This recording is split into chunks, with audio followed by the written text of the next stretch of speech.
On the green fence.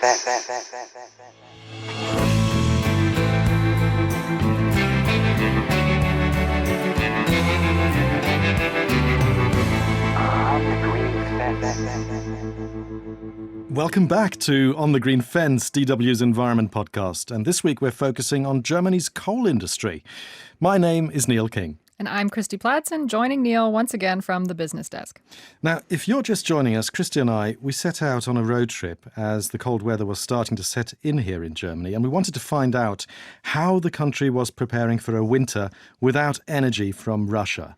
Now, due to Russia's war in Ukraine, gas is no longer flowing to Germany from there, and there were major concerns that Germany could fall back on dirty fossil fuels to plug this big gap. And it's a fair enough concern, as it turns out. We've known for a long time that coal is a climate killer. It's the dirtiest, most carbon-intensive of all fossil fuels. According to the International Energy Agency, coal is both the largest source of electricity generation in the world and the largest single source of CO2 emissions. So for these exact reasons, Germany had been in the process of phasing out its coal industry, starting officially in 2019. But now, faced with the prospect of an energy shortage this winter, Germany's federal government, led by the Social Democrats and the Green Party, moved to bring a dozen coal-fired power plants back on the grid and extend the lifespan of several that were meant to close down. Now, 30% of Germany's electricity was produced by burning coal in 2021. That's before the war. Now, that's down from over 50% in the 90s, but still, it is rather significant. 1/3 of that was from hard coal. That's the black kind that Father Christmas or Santa Claus brings. And the other rest was lignite, or brown coal, which is softer and crumblier.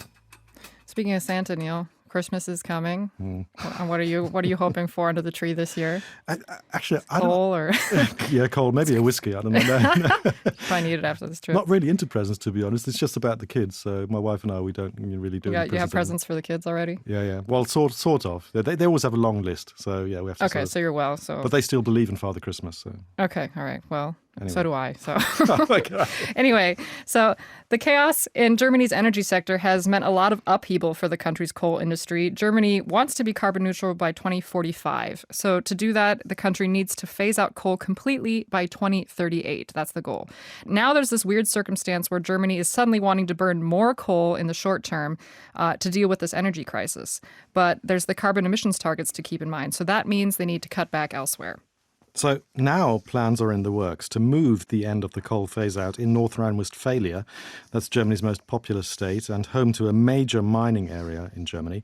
And they're planning to move it up by 8 years to 2030, so to bring it forward. So for this episode, we set out into the Rheinisches Kohlerevier, that's basically a major lignite mining region in the Rhineland, to find out how they're going to pull this off.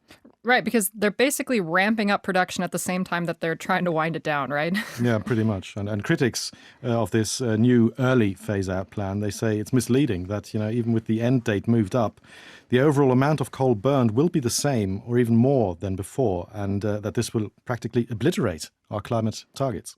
Right. Well, in any case, we drove over to Bedburg. That's a town of around 25,000 people in the heart of the coal region. About half of the local population there is connected to the coal industry in one way or another. And we had an appointment to speak with their mayor, who's been overseeing massive transformation in the area since 2014. And by the by, Bedburg is a town that's used to transformations. Oh, God. You know what I'm getting at, right? Yeah, I'm afraid I do. Bedburg, 11K. Now, there is another story, Kristie. I haven't really gone too deep on this yet, but Bedburg is, of course, a very dangerous place, particularly for young maidens, right? Oh, do I want to know? Not that young anymore, so go ahead, tell me. Well, there is the legend of, or the story of the werewolf of Bedburg, something from, I think it's from the 17th century. There was a spate of killings, very savage killings, and in the end, I believe also somebody was executed for it. I've forgotten his name now, but he was dubbed the werewolf of Bedburg because these killings were so savage, and they thought it was just, some beast doing it. There is a trail here in Bedburg. It's still there. I haven't seen it, but I've seen a documentary on it, and it looked very interesting. So we can follow in the steps of the werewolf of Bedburg, where he stalked. Are you more worried about the energy crisis or about the werewolf? That's a good question, Chris. I can't sleep when there's a full moon. Oh. Just saying. Something you haven't told me. Yeah, okay. Well, Don't worry, it was a couple weeks ago. You're fine. it's good that we're just doing the road trip in the daytime. Anyway.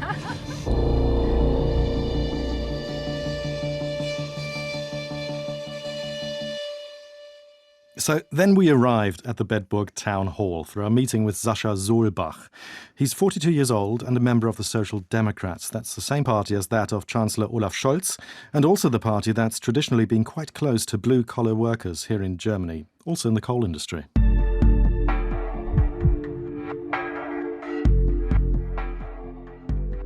You're from the region, right? You're rooted here? You grew up here?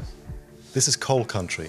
What does it mean to grow up in a place like this? What does coal country mean for you? It's 150 years tradition of making energy, solving problems for the industry, and creating jobs and wealth. This was the past. And then in 2015, the city of Bedburg decided to be the most renewable city in the heart of the brown coal or of the lignite mining area. And so we choose part that goes in two different ways. So on the one hand, we want to solve the whole tradition of lignite mining here in the region, because 50% of the families in Bedburg live in the lignite mining or work in the lignite mining industry. So half of the families are very heavily dependent on that we make the change process right. And on the other hand, I wanted to show the people here in the region that the Green Deal, that the path of the renewable energy is a huge chance for our city to redevelop, to create something new, to create a new impact in a time where everyone is searching for a way that is for us maybe a bit easier to go.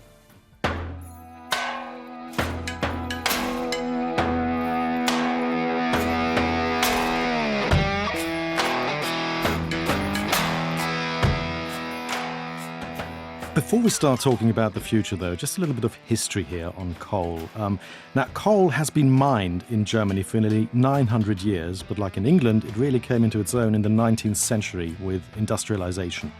By 1900, Germany was a chief producer of coal, along with the US and Britain. It was this access to coal that helped fuel the industrialization of Germany, an expansion that contributed to both world wars as it helped Germany build up its military. Coal miner labour unions also emerged during the 20th century, laying a foundation for the strong workers' unions Germany still has today. But starting around mid-century, the use of coal started declining significantly as oil, natural gas, nuclear power, and eventually renewables took over. But coal is still quite a significant source of heat and electricity in Germany. Today, China, India, and the US are the world's top consumer of coal. Germany is number 10 globally, just ahead of Australia. So during this energy crunch, the argument keeps coming up that coal is homegrown. That means energy independence for Germany. But lignite mining has also had severe consequences for the people and the landscape here in Germany, because it's all underground. It has to be dug up. And if your house happens to be sitting on a nice juicy pile of coal, you might be out of luck.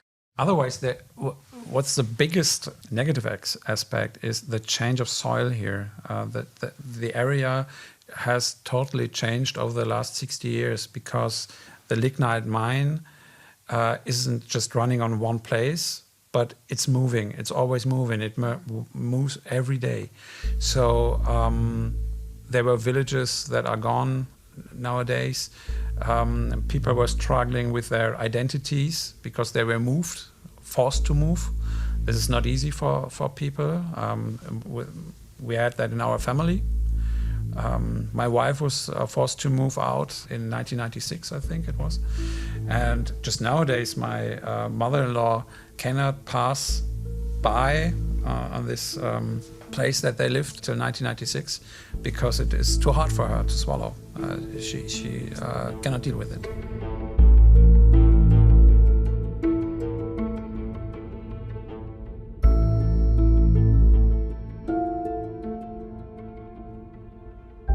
Since the end of World War II, around 300 towns in East and West Germany have been demolished for lignite mining purposes, and more than 120,000 people have been resettled. Usually what happens is that the government grants an energy company the rights to buy and mine the land, and if there are people living there, they're bought out and moved elsewhere. Feelings on this have been mixed. Some people like it because they're moved into nicer, more modern houses, but others are understandably reluctant to leave their homes. And there's been a considerable amount of resistance over the years as well. So even today in 2022, German villages are still being torn down so that lignite coal beneath them can be dug up and burned. We're going to come back to the mayor, but for this episode, I also went out and I had a look at such a village. Yeah, you left me alone this time, didn't you? Yeah, sorry about that. Neil couldn't join me on this one. It was actually my fault. Yeah, well, no one's blaming anyone here. But you did set me up with our source, I'll give you that. Holger Leuveld is a local of Holzweiler. That's a small town just 2.5 kilometers from the Garzweiler 2 coal pit. Now, Holger agreed to show me the pit and a nearby village that's supposed to be torn down. So this time, without Neil to chauffeur me around, because I do not have a driver's license here in Germany, unfortunately, I had to leave early in the morning. I took several trains and a bus and arrived outside Holger's home just as it was really starting to pour down rain. I feel really guilty now. No, that's okay.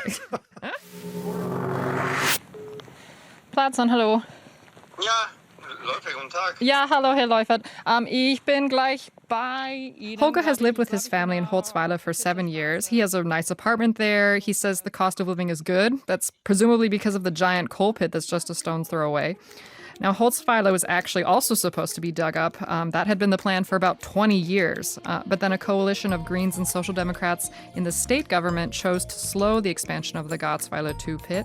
And that meant that Holzweiler and its 1,500 inhabitants were able to stay. But the nearby village of Lützerath was not so lucky. Due to the pit's expansion, today Lützerath sits quite literally on the edge of it. So despite the rain, Holger took me out to have a look at it. We took a walk through some farmers' fields, and on the way, he told me what it's like living in coal country. Do you feel a presence of the coal industry living here? Yes, definitely. It was from the beginning because we could see the big hole there, and it's quite huge, you will see. And that was a small influence. The influence increased during the last months because they have destroyed streets. That makes it more difficult. And even though they decided that some farms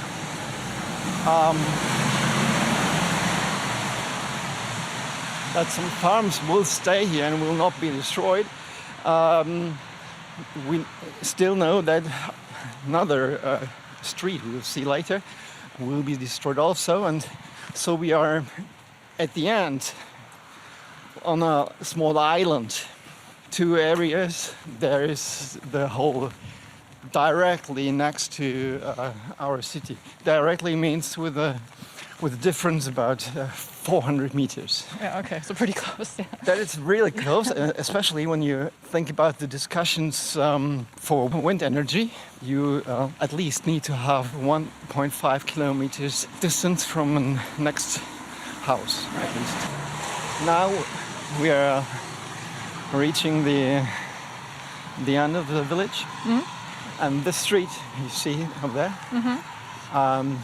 this street probably will be destroyed.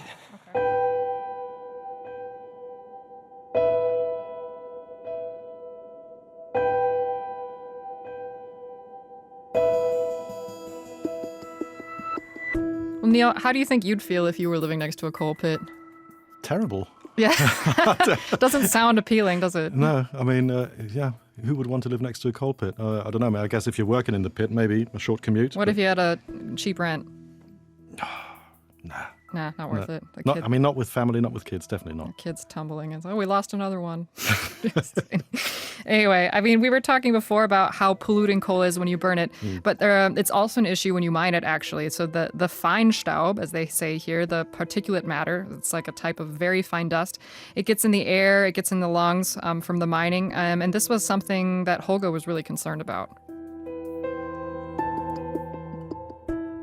2 years ago, there was a child doctor with an instrument measuring fine dust pollution, and next to the big hole, and it was 4 times higher than the most busiest street in Cologne city. Wow.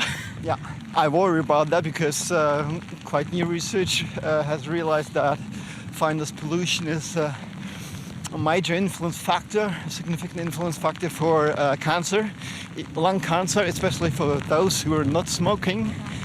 And so, of course, I worry. Yeah, you're living here with your family, right? So. Yeah, and especially also with my small child. She's 6. She's in the development phase, and we know that even, especially young kids, may suffer from the circumstances. So did you get to Lützerath? Yes, we did. Well, I guess, is this the town or is it through this gate? This one. Right, yeah, it's all this, right? We're already in it. Yeah, because what we're seeing here is, I mean, the same types of buildings that are in your town here, like the red brick buildings, but we've got banners, says burn patriarchy, not coal. We have a rainbow painted on one wall here, an Antifa flag, lots of messages painted on the buildings. And you said that people here, there are people, protesters, camping here. They don't want to be photographed. Yeah. So we can go on. Where should we go now? How close are we to the pit now? Over there. It's over there. Where are those? 150 meters Okay. from here. Yeah. But we're going this way. Okay. Because I still can't see it. That's crazy to me. I know we're close, but. Yeah. So I should clarify at this point that Lützerath is not exactly like a real bustling town anymore. There are about a dozen buildings or so, a mix of brick homes, farmhouses. But until recently, there was only really one true inhabitant still there, a farmer named Eckhard Heukamp. He and 2 tenants had sued to stop the energy company, RWE, from taking over the property and digging up the coal beneath it. But this spring, the courts ruled in favor of RWE and said that the town could be demolished. So Eckhard, he moved out a couple months ago. But over the last couple years that this has been such a controversy, the space has attracted a lot of protesters. And they've moved in and are living in the buildings, but also in tents and such. So you hear a lot of people saying no one really lives in Lützerath. It's just a symbol for the climate movement. And even though, especially in this area, I'm not really sure about the numbers, but I've heard that it's 40,000 tons per year, just only from one manufactory over there, 40,000 tons of CO2, also CO2, carbon dioxide. Yeah. Uh-huh. Now, Holger said he wanted to fact-check that figure, and he actually got back to me later saying it's actually closer to 28,000, according to a study by the University of Colorado Boulder. That's tons of CO2 produced by the nearby coal-firing plant Niederaussem in 2018. That made that plant the 7th most polluting plant in the world that year. What do you think of that? Yeah, I mean, it's crazy in a way. If you also think of Germany, I believe that Germany has the 2nd largest coal plant also in Europe. And you always have like Germany, these, boasting these green credentials, that they're taking the lead and trying to, phase out fossil fuels, etc. But they still play a huge role. But anyway, back to Lützerath, back to your field trip. Right, Kristie. right. So we were getting ever closer to the pit. And as we did, we could see protest signs pretty much everywhere that you looked. You could see them on the buildings, on the fences lining the road, on the road signs themselves. There were dozens of rain-soaked stuffed animals tied to posts. It was really disturbing, sad image, actually. And then we could finally see it. And it was still raining all the time, right? Pretty much, yeah.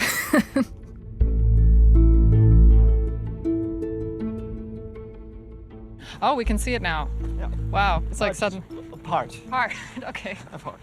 Part of the. Well, I see a giant hole, so this is part of the giant hole. Wow, this is giving a Grand Canyon energy, except a bit more man-made.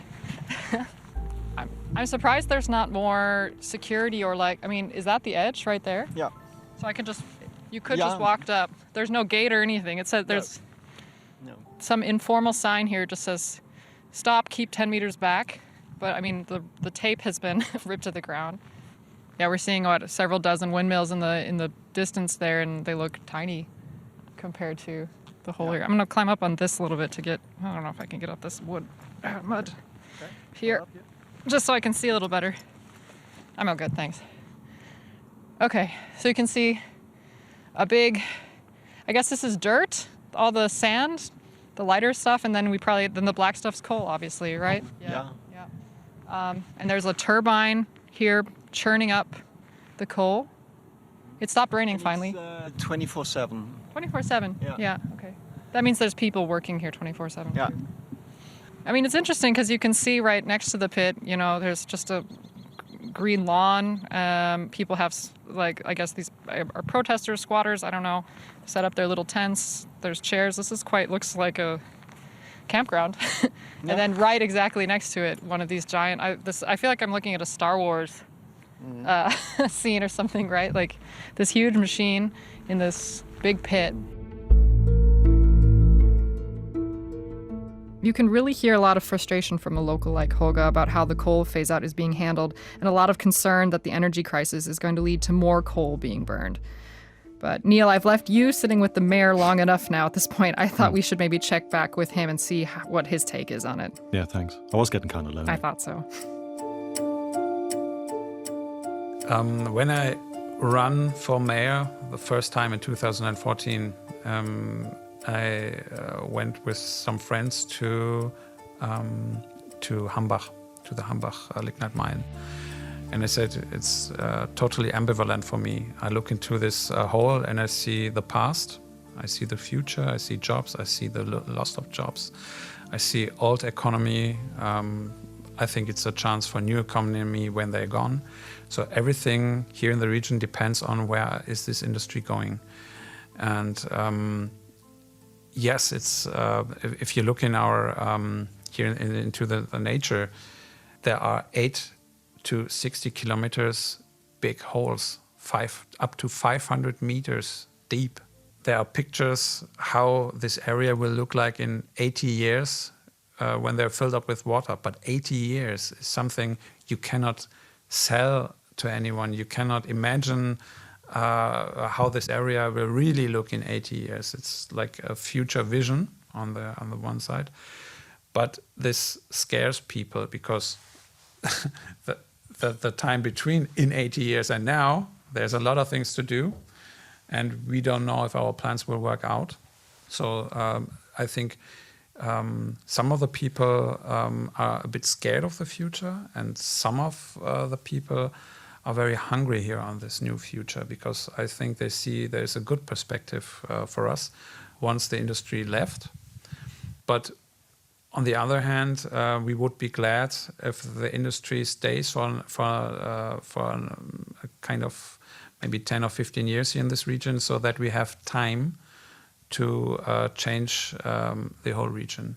Of course, now this year, a lot has happened, right? We're in a different situation right now. And coal is making a bit of a comeback, isn't it? I mean, how do you feel about that? It's almost like the goalposts are being shifted for you again, and coal plants starting up again, or units that have been down are refiring. Or can you please give us an estimate or just an assessment of what the situation is right now for you? When the process started for our region 3 years ago or 4 years ago, this was one of the things that we, as the municipals here in the region, said right from the start. Think about it. Lignite mining is totally different to normal coal minings, to normal coal power plants, to gas power plants, because Germany owns the raw material. And so we have the whole process here based in the region, no long distance to go. And I think this is, as we now see, very useful in times where our used structures don't work anymore and are heavily dependent on other states. And this is not the total solution for us. Lignite mining is not lignite is not the total solution. It's a climate killer. But I think in this transformation process, it's very, very. It was very underrated, and now we see, if you look outside, that it helps us actually. The coal power plants at the moment are running on full capacity. for weeks now.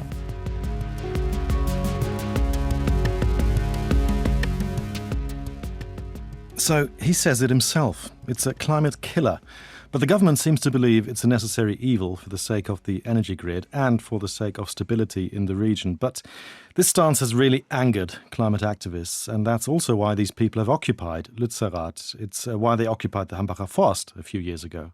So even before the energy crisis had people taking a second look at coal, there was already a lot of bad blood between the coal industry, who wanted to handle it their way, and the people saying we need to stop burning fossil fuels now. Over the last years, when these climate activists came to this region, the region was standing together. On the one hand, saying, "Don't come here. We know what there is to do." The region came to terms with it, and then all the climate activists came, and not every one of them was nice when they came here. So they came here into the city. Not all of them behaved that good. What did they do? Producing chaos, running where they want to, taking with them what they want to, kind of an anarchy situation. And if there come 5,000 people and they begin to march, it's for people that are living here, it's quite scary. For the workers in the mining, you sit there on this excavator, and suddenly hundreds of people run right in front of you and try to get you out of your excavator. People were a bit scared. They didn't understand why or their own role wasn't clear anymore.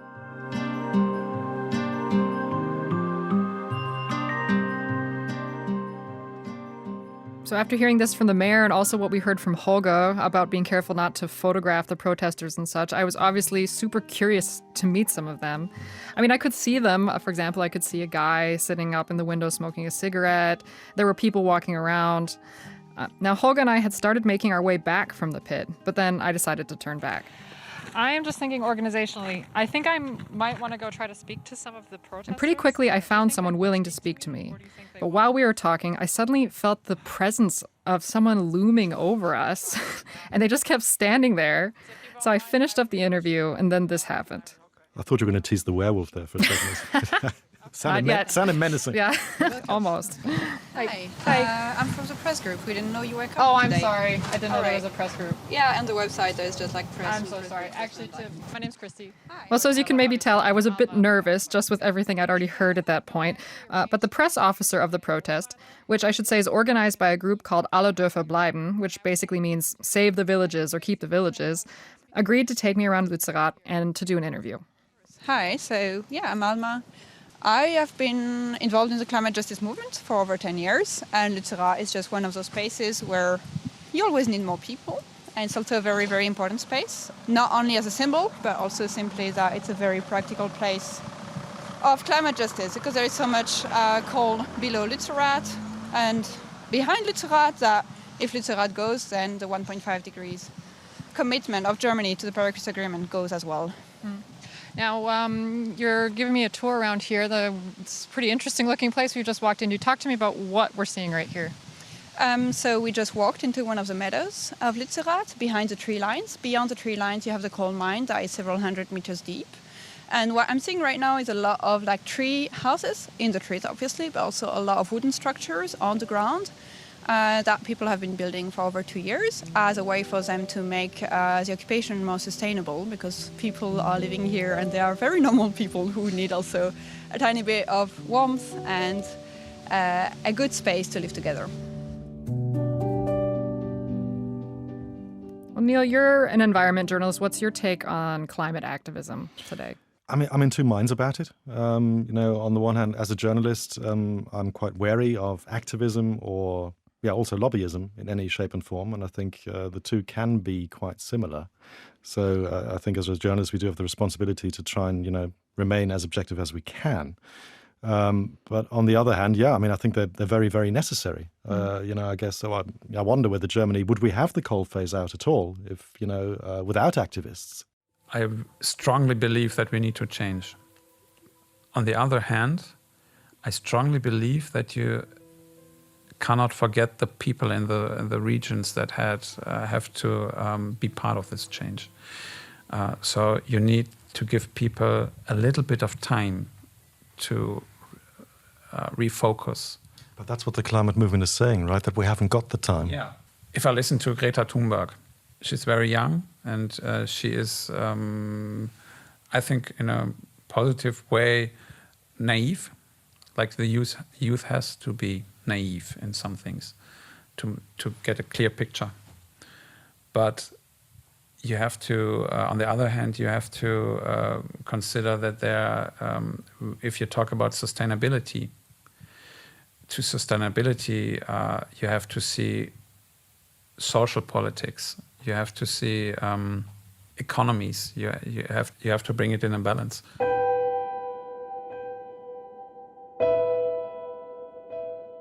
So this is the huge chance to diversify for our region. And now we're working on hydrogen projects which get national attention. And new companies contact us that I think would never had us on their radar. And now they talk to us because they see this is a region that became kind of a new development region in the last 2 or 3 years, with a lot of projects, a lot of good projects, a lot of high-tech projects, a lot of science. But I think most of the projects deal just here in Bedburg with our energy DNA. And so we have a lot of workers that now begin to look around and they say, oh, there's a nice, maybe a good startup or maybe a good company that once used to work for RWE, creating special products that they need in the mine or in the power plant. And maybe they're now focusing on hydrogen, H2, something like that. And when you talk about renewable energy, you have to show everyone. You have to touch them by their ego. You have to show everyone that the person has a benefit from this change process. Otherwise, it won't work out.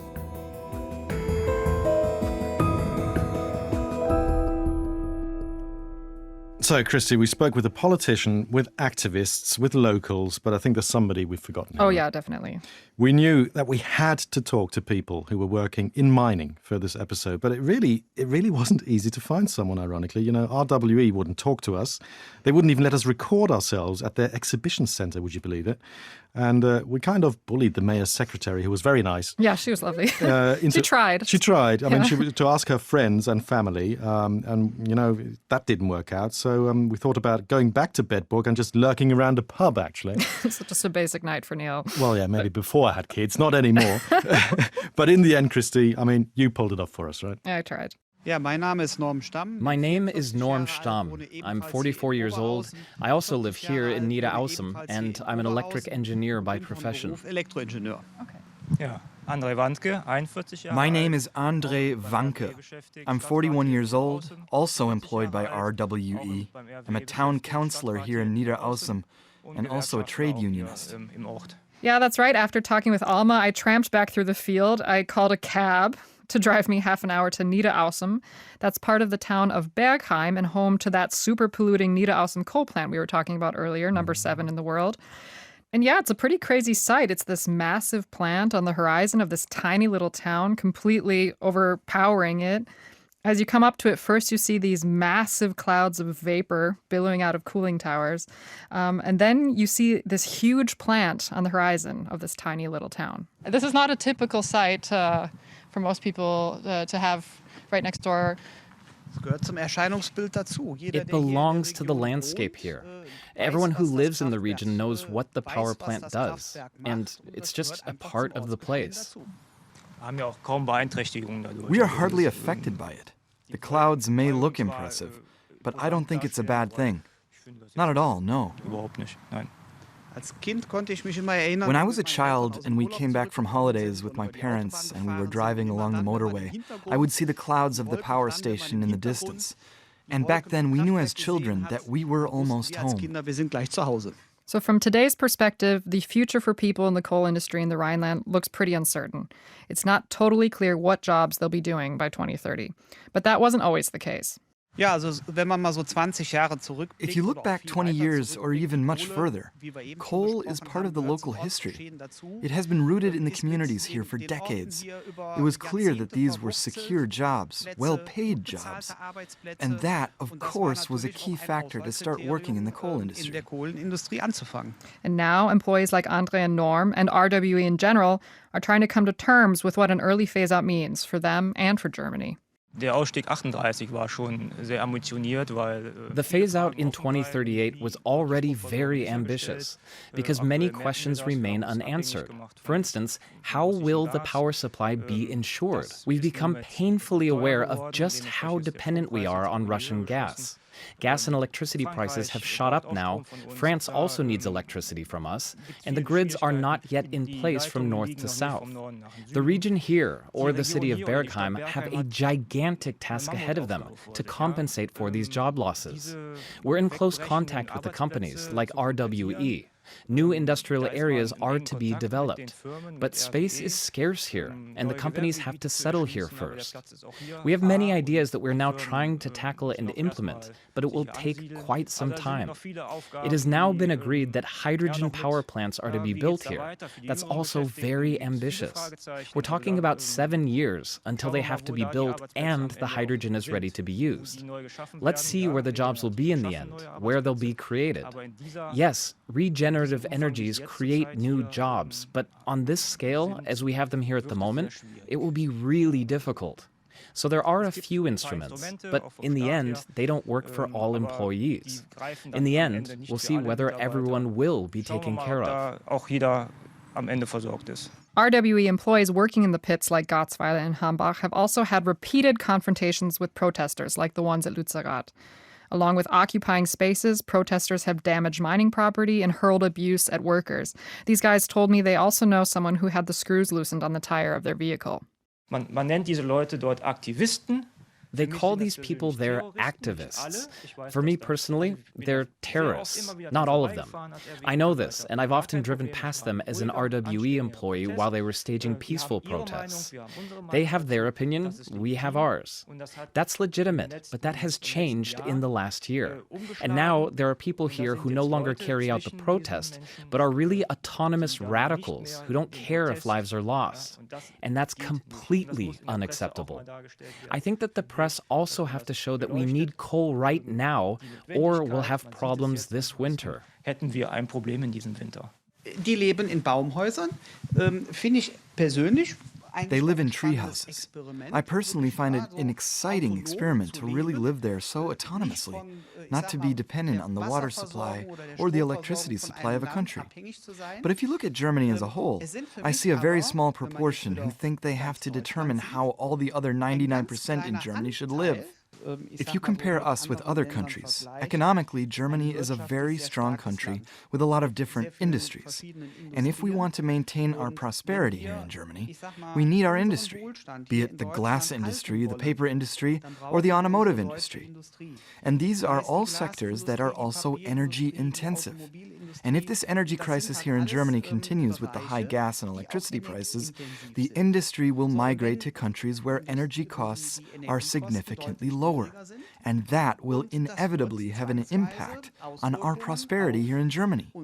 And the question is everybody aware of this or not? Ist das allen schon bewusst oder eben nicht? Ja, wie fühlt man sich? Also, es ist How does one feel? Sometimes you really do feel bad about what you're doing, even though it's actually a social mandate. The social mandate for Germany is to ensure a cheap, secure, and stable electricity supply. That is our social mandate. We don't do it for fun. And if you are, then, let's say, repeatedly portrayed as the bad guy by individual groups and sometimes threatened, then that does something to you personally. Etwas mit einem persönlich.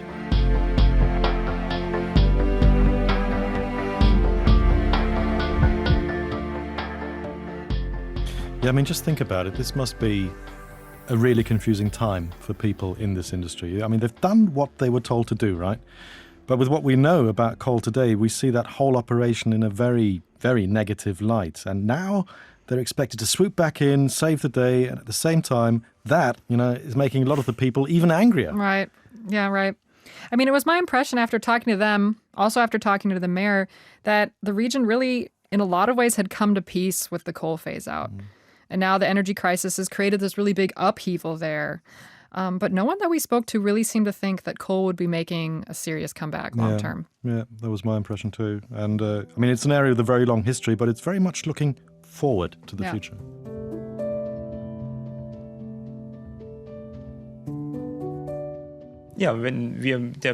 In the end, we will have lakes here. And these are relatively large lakes, which can be used by people for water, sports, or local recreation, just as it is already happening in Hürth and the surrounding area in a much smaller way. But that's how it will be, or at least that's the plan. And are people looking forward to that? Freuen Sie sich, die Leute, auf diesen Seen? Oder? Zeit ist noch viel zu weit weg. Ne? Also, It is way too far away. It will take at least 40 years, and I don't think by then we'll see any of that in the finished state. Nicht mehr erleben. Well, I hope so. I was hoping to become a lifeguard. I think so. Yeah, his plan is to live for a longer time. Until I can swim in the lake.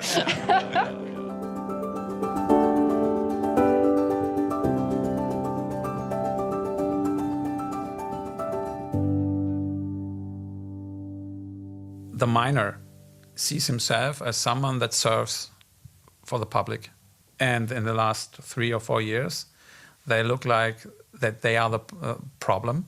It's killing the climate, something like that. And this is a very hard situation for a lot of workers who did that for 20, 30, 40 years. And they were proud of their work. Because they were part of a positive story of growing, industry growing, wealth growing. And then for the last 3, 4, 5 years, they were on the wrong side of the discussion. And now they're on the good side again. And this is something that a lot of people discuss here, also in the city of Bedburg.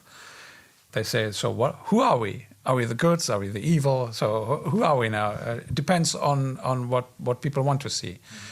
And we have to see if that the last 5, 6 years weren't the start of a new way of discussion here in this region, in a region that had found their peace with the situation. Mr. Solbach, thank you very much for your time. And perhaps just one final question on your town. We heard there's a werewolf here. What? We heard that there's a werewolf here in Bedburg. Has been. Yeah, the werewolf of Bedburg hasn't been seen for a while, but we strongly believe he's still here. There's a trail, right? Yes, it's a nice trail that you can go by bike or that you can walk on. And you will learn about the past of the werewolf of Bedburg. Even Donald Trump knows it. What makes you say? He mentioned it once, and we totally hated it.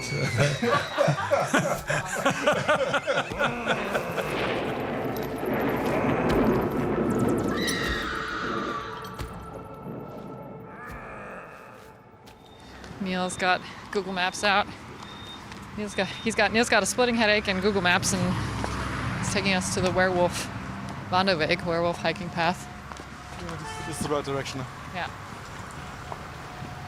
Getting nervous about the wolf? Well, I mean, in this kind of setting, he's got nothing on me. True. There's enough I can react here. I mean, it's just out, I don't know, in the countryside, if you're on your own, then it's a bit... Yeah. Sure. I hear you can scream for help. Is that what you're saying? Well, no, I can hide behind you. Right. Yeah. Exactly. The man they executed as the werewolf, however many hundreds of years ago, said it was because of a magical belt that he would put on that would turn him into a werewolf, and they never found that belt. So. Did you see Mr. Solbach's belt? I wasn't looking. Oh, I forgot to look too. You so maybe had it strategically hidden. Okay, so it should be starting here. We have to go on the left-hand side, I reckon, through that historic archway there, or gate. Oh. This is probably then the old town now we're coming to. So I guess it would have been somewhere close to here also where the historic werewolf man was executed. After confessing to several gruesome murders after being tortured. Yeah. This is like the fun part of the road trip we're doing now, right? Yeah, we're seeing the sights. Yeah, we're looking into a serial killer, basically. Yeah, people like those true crime podcasts, you know, maybe we should take it that direction. True crime, but like medieval. I think that would work. Yeah. I'd be up for that. Historischer Ortskern. So now let's have a look on this map here. I think the documentary I saw, there was also like a werewolf sign. Werewolf Wanderweg, yeah.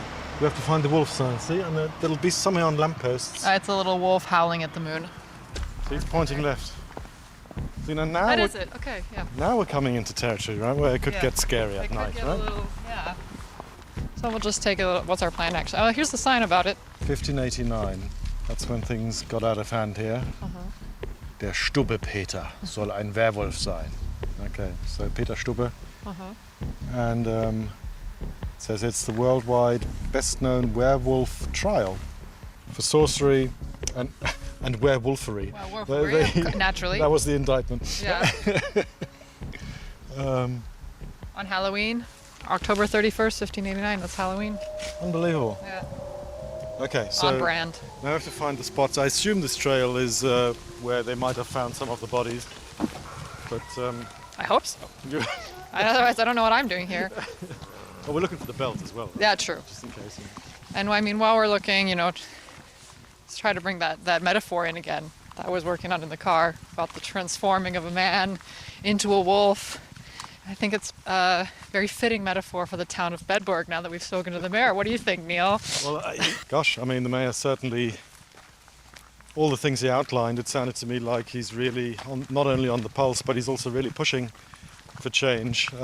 He didn't seem to be too happy with how the coal phase-out was communicated to this town and to this area. It sounded like, you know, the powers that be in the state parliament in Düsseldorf and also at a federal level in Berlin basically just overrode everything and just, you know, said, okay, this is what's happening and, you know, live with it, instead of consulting the area here on how to transform and move away from coal. So yeah, it really seems like they're trying to make the best of a pretty bad situation, which is that they were, well, it seems like exclusively dependent on the coal industry here until recently. Yeah. And now it sounds like they're innovating like crazy. Yeah, absolutely. I mean, it was 50%, right? He said in one way or another of the people are sort of tied to the coal industry here or subsidiaries.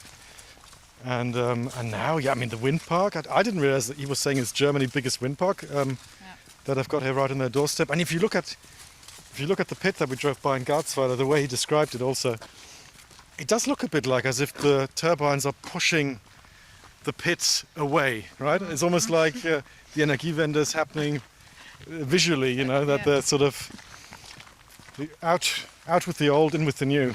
Yeah.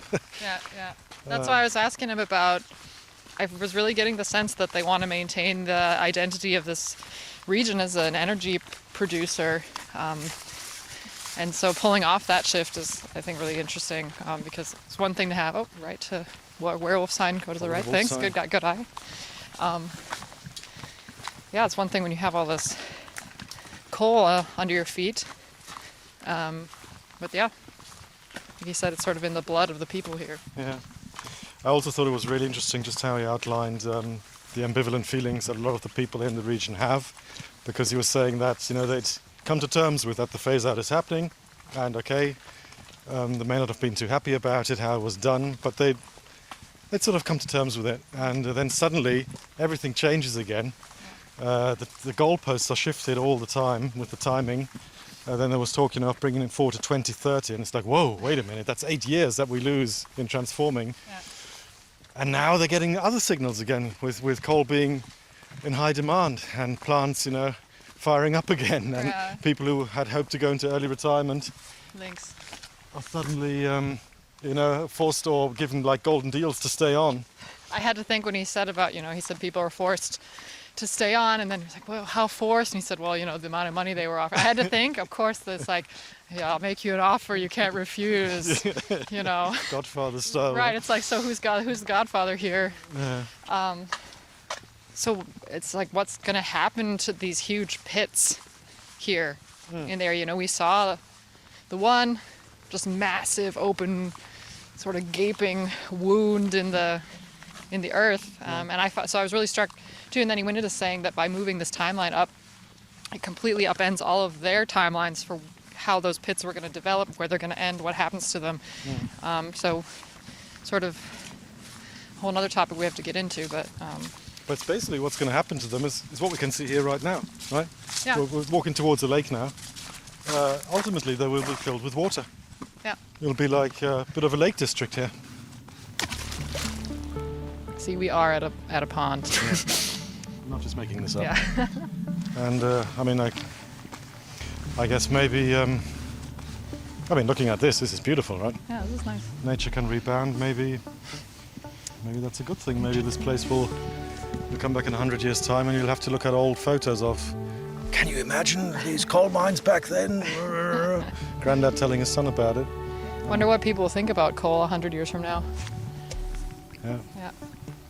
Okay. Actually, I might just, while we're out here, seeing that the Rathaus is closed, to see a man about a dog. Shall I go? I'll carry on. That's all right. Yeah, you can be my lookout. Yeah. Give me fair warning. Just howl. I'll just howl. Good. I knew it.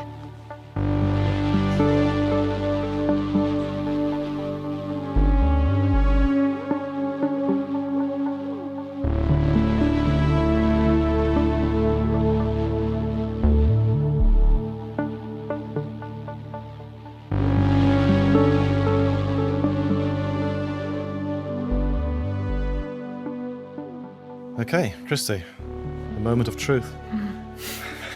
We've done the energy series, right? We're done with it. We did it? Are we done? did it. We Can did I it. go home?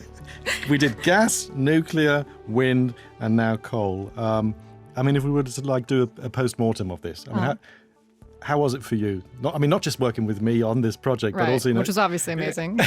Yeah. Thank you. I can only return the compliment. No, but seriously now, the energy crisis, it seems like such a historic time we're living in. Also, never forget, the backdrop of the war in Ukraine. That's what really triggered all this to this degree. How was this experience for you reporting on this from Germany, and what were your main takeaways from this? Yeah, well, once we got out there, after being in the pandemic for 2 years, and even us journalists were sort of stuck at home and in our offices, and then getting out there on the ground talking to people, I really felt that the topic was super relevant, very much on people's minds. People had a lot to say, which we know from all the material that didn't make it into these episodes. But yeah, it's the Zeitenwende, right? This kind of changing times for Germany, and energy felt very much sort of at the center. I guess it's the power behind these changes, right? And we were looking at that firsthand. What about you? Well, I think what was very interesting to me was also the question, or one of the main questions that I had when I went in is I just assumed, okay, the energy crisis is going to put the climate crisis on the back burner, similar to how the pandemic did it. And that people are just going to focus more on paying their bills and just getting by, and that the CO2 emissions, they're not going to think about that too much anymore.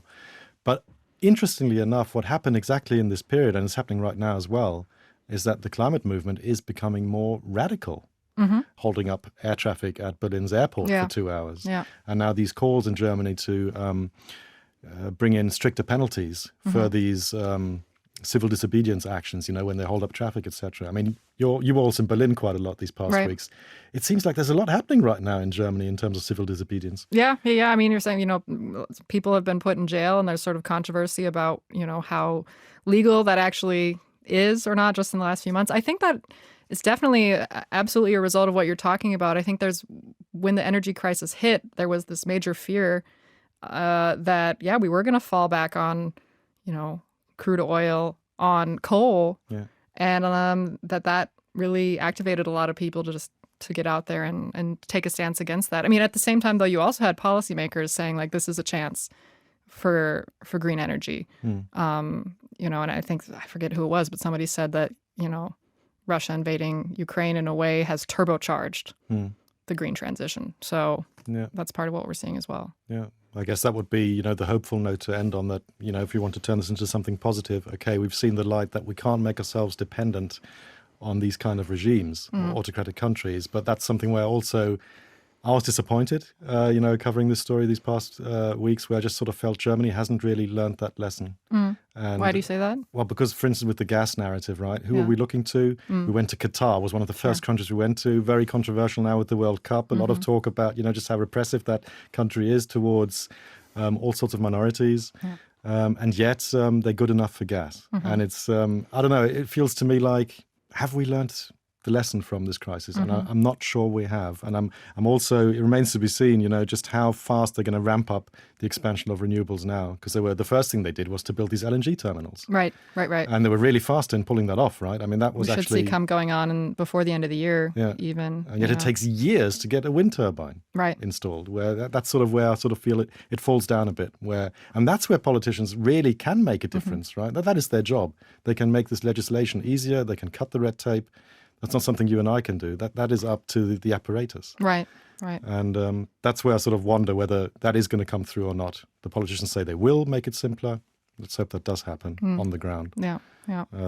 But having, talked about all these aspects of the energy crisis, there was one story that we touched upon a little bit, and we discovered, God, it's such a huge story. It actually deserves its own series. And that was hydrogen, green hydrogen. Because Germany has... Grüner Wasserstoff is the word we heard. I feel like everybody we talked to. Hydrogen is where... Yeah, and Germany has big plans for that. And so, I don't know. I mean, if you can, persuade yourself to work with me again next year, Kristie. Give me a little bit of a break. I'll take a vacation. I'll think about it. Get your tire fixed, too. Yeah, I'll get the tire fixed, and then we could maybe do a series on... flat in the last episode. We could do a series on hydrogen together. I think that'd be a very, very interesting series. Yeah. I'll consider it. All right. Is there anything left to say apart from all the people we have to thank who helped us with this series? There's so much more to say, but we'll have to wrap it up here, I think. Yeah. So, this series, it was produced with the help of Natalie Muller, Benjamin Restler, and Tim Schauenberg. Our sound engineer was Jürgen Kuhn for the entire series. Thank you very much, Jürgen. He's waving to me right now. And that's about it for us from now. We'll be returning to sort of a more regular On the Green Fence schedule in the coming weeks. Unfortunately, without Kristie, who's going to be going back to the DW business desk. She's had quite a few colleagues and her boss asking after her. She's missed a lot there, so she's taken up. I've taken up a lot of her time with this project. But yeah, Kristie, maybe also finally, just on a personal level, thank you. I really had a great time working with you, and it was great fun. And it's just doing this energy series with you, it was a great experience. I hope we can repeat it. Yeah, thanks, Neil. I had a great time too. And to you listeners out there, if you want to comment, have any questions or any suggestions regarding the series, you can always drop us a line. Just send an email to onthegreenfence@dw.com. We also have loads of social channels with the Environment and Business Desk, where you can look up, videos or articles pegged to the energy crisis here in Germany. Just go to our website, dw.com, for that as well. And I think that's about it. Time to wrap up now. My name is Neil King. And I'm Kristie Platzen. Take it easy. Bye. And take care.